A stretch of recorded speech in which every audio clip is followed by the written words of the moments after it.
What up, YouTube? Moose here. Now, since this month I'm doing my reviews for women-based movies because of Women's History Month, here is my review for 2005's The Sisterhood of the Traveling Pants. Now, this is of course based on a popular book, and this film stars the likes of Blake Lively, America Ferrera, Alexis Bledel, and Amber Tamlin. And in it, they play characters named Bridget, Carmen, Lena, and Tibby, who are best friends living in Maryland. And so after many summers together, they are finally going their separate ways for a few months. And while Bridget, played by Lively, heads to Mexico, and Lena, played by Alexis Bledel, visits family in Greece. Carmen and Tibby, played by America Ferrera and Amber Tamlin, ends up staying closer, and so no matter where they are, they decide to pretty much try to stay connected. And it turns out sharing pants that fit all four are actually an interesting type bond here. And I gotta say, the movie it's not really I'm not really the demographic for a film like this, but I remember watching it when it was on TV one time. I got kicked out of it. The four leads were all really solid.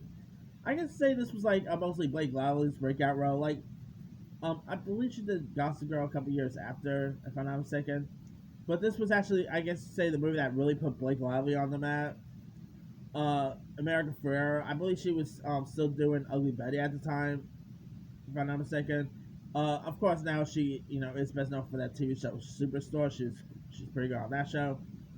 This show was really decent. The four leads are really solid. They really play off each other well. You could definitely buy them as best friends. Of course, they did do a sequel, which is not as good, but the first film is much better than it had any intentions being. It's cute, it's charming. You also had some other interesting cast lists too, you had Bradley Whitford popped up, Jenna Boyd appeared, Nancy Travis, Mike Vogel, but obviously the best part of the whole film is definitely the chemistry between the four leads.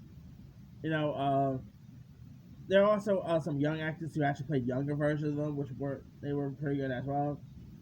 Now the first Sisterhood Travel Pass is very popular among fans and all, and I guess mostly because they have read the book. I have not really read the books, so I cannot really comment on the books themselves.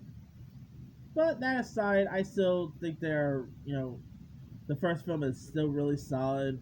It was directed by this director named Ken Kwapis, who's directed some other stuff as well.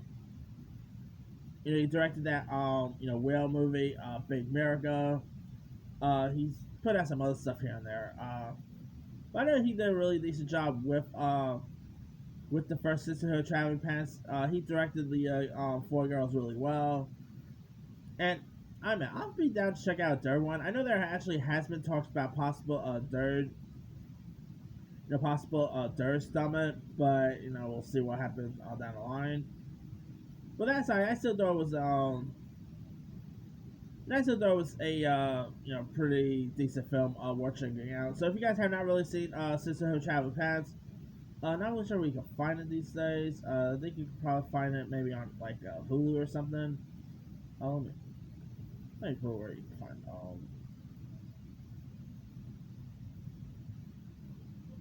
Alright, Sisterhood Traveling Pants, where you can find that. Oh, you can actually find it on HBO Max. Pretty cool. But if you guys haven't seen it, I'd say give it a shot. It's a really decent film. Anyway, alright, not to mention the director actually directed the Sesame Street movie Follow That Bird. Dang, I totally forgot that. Anywho, let me leave you guys. Have you ever seen the Sisterhood Traveling Pants? If so, what's up? Did you like it? Did you not like it? Have you ever read the books it's based on? And which Sisterhood movie did you prefer the most? The first one or the second? Drop comments below. Don't forget to like, subscribe, hit that bell for more notifications. This is Sisterhood signing off.